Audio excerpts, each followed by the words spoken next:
আসসালামু আলাইকুম। আমার পিছনে পরিবেশটা মেঘাচ্ছন্ন মনে হলেও এটা বালি তোলার কারণে সৃষ্টি হয়েছে। আমাদের গোটা থেকে নারায়ণখোলা পর্যন্ত যে রাস্তাটা রয়েছে, এই রাস্তার মেরামতের কাজ 2021 সালের পর থেকে শুরু হয়েছে। এখন 2025 সালের নভেম্বর মাস, এখনো পর্যন্ত এই রাস্তার ভালো কোনো কিছু হয়ে উঠতে পারেনি। সেই সাথে গোটা থেকে এই নারায়ণখোলা পর্যন্ত যে রাস্তাটা, এটাতে এখন খোয়া দেওয়ার পর বালি দেওয়া হয়েছিল। এই বালি দেওয়া হয়েছে প্রায় 6 মাসের উপরে। এই শুকনো বালি যখন এই রাস্তা দিয়ে গাড়ি চলাফেরা করে, তখন এই বালি এমন আকার ধারণ করে যে মানুষ খুব অসহায় অবস্থায় রয়েছে, যারা নারায়ণখোলা থেকে গোড্ডা পর্যন্ত চলাফেরা করছে। বালিটা দিচ্ছে, এটা কিন্তু পানি দেওয়ারও কিন্তু একটা নিয়ম আছে। আর এরপর বালিটা দিচ্ছে, এটা প্রায় 6 মাসের উপরে হয়ে গেছে।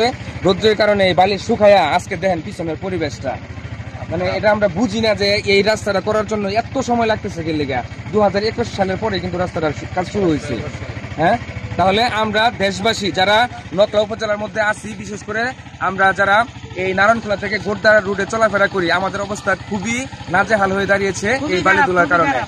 অথচ এই রাস্তাটা 4 বছর পেরিয়েও এখনো পর্যন্ত ভালো কোনো পজিশনে আসে নাই। আমরা যারা এই রাস্তায় চলাফেরা করি, তারা খুবই মানবতর জীবনযাপন করছি আমরা এই ধুলাবালির কারণে। আপনারা একটা জিনিস দেখেন, এই যে একটা অটো আসতেছে, খুব স্লো আসতেছে,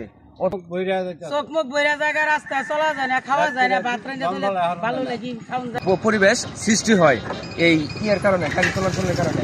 এই যে দেখেন, মানে কি একটা অবস্থার মধ্যে আমরা আছি এই বালি ধুলার কারণে। কি খুব খারাপ অবস্থা না বালি ধুলার জন্য? এই দেখেন এখন বর্তমান পরিবেশটা দেখেন। বাড়িতে রান্না বাড়া করলে এই খাবারও নষ্ট হয়ে যেতেছে ধুলার কারণে। আচ্ছা আচ্ছা, এটা আসলে যত জলদি পারে না তো জলদি ঠিক করে আলান। আমরা আসলে প্রশাসনের দৃষ্টি আকর্ষণ করতেছি। আসলে কতটুকু খারাপ অবস্থা হয়ে দাঁড়িয়েছে এই বর্তমানে এই পরিবেশটা আমাদের এই নারায়ণখোলা থেকে গোড্ডার পর্যন্ত, মানে এই রুটের কাজের জন্য এত জরুরি হয়েছে যে এখানে আমি আসতে যে এই রাস্তাটা বর্জন করবো, এই রাস্তা চলাফেরা করবো না। বালিটাও নাকি মানে দেওয়ার পরে প্রত্যেকদিন পানি দেওয়ার নাকি একটা নিয়ম আছে, বাজেট আছে।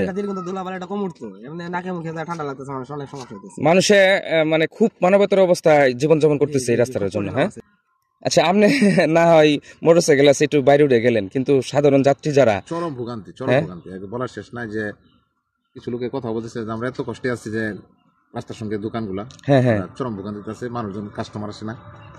তারপর আপনার তারা নিজেরা দেখি নাকে মুখে মাস্ক রাখতেছে, লোকজন আসে না।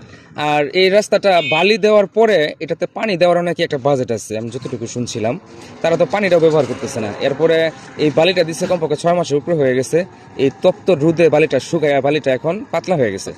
হ্যাঁ, বাতাসে উঠতেছে। একটা সিএনজি না, শুধু অটোও যখন চলাফেরা করে তখন পিছনে এত পরিমাণ বালু উড়ে, যার জন্য মানুষের অবস্থা একদম নাজেহাল। পাশে যে বাড়িগুলো রয়েছে, দোকানপাটগুলো রয়েছে, এগুলোর অবস্থা খুব খারাপ হয়ে দাঁড়াইছে। এটার জন্য আসলে আমরা খুব দ্রুত একটা উত্তরণ চাই, প্রশাসনের দৃষ্টি আকর্ষণ করছি আমরা। হ্যাঁ, উত্তরণ চাচ্ছি যে রাস্তাটা দ্রুত একটা ব্যবস্থা হোক, মানুষের চলাচলের ভোগান্তিটা কমুক। ভাই, এই যে আসলেন, এই বালি ধুলার কারণে কতটুকু অসুবিধা লাগলো? এটা তো খুবই খারাপ অবস্থা, এটা বলতে গেলে তো আসলে বলার ভাষা নাই। আমরা খুব কম সময়ের মধ্যেই এই যন্ত্রণা থেকে মুক্তি কামনা করছি।